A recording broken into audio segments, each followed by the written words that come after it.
anh nghèo, chàng đẹp trai cao sang nên chắc em không cảm lòng. Thì hãy cứ bước và tìm ai hơn anh, dù biết lúc trước anh vẫn luôn tin rằng tình yêu em dành cho anh mãi mãi. Vậy thì thôi ok, bây giờ hai con đường, chỉ vì anh yêu em nên mới mang bao sai lầm.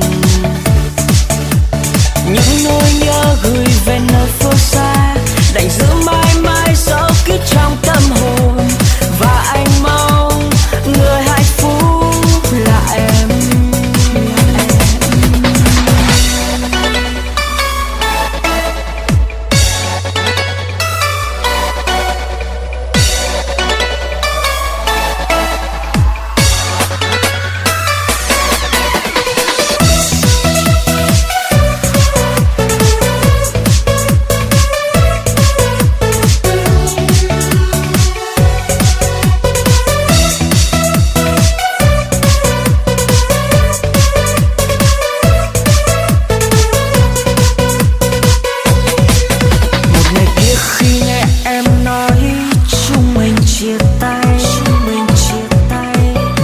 Còn đau nhưng anh không biết lỗi lầm do gì.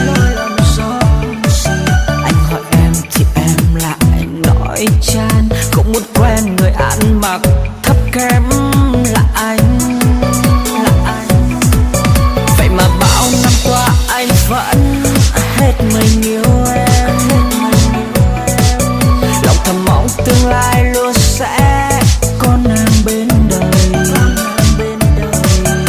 Nếu em đã không còn thắm thiết, anh cũng không làm em phải liên tiếc vì anh.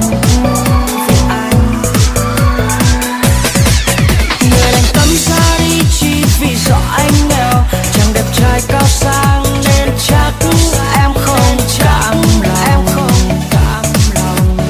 Hãy cứ bước và tìm ai hơn anh, dù biết lúc trước anh vẫn luôn tin rằng tình yêu em dành cho anh mãi mãi.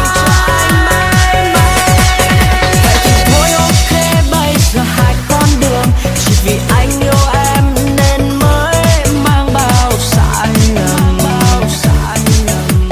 Những nỗi nhớ gửi về nơi phương xa đành giữ mãi mãi dấu kín trong tâm hồn, và anh mong người hạnh phúc là em.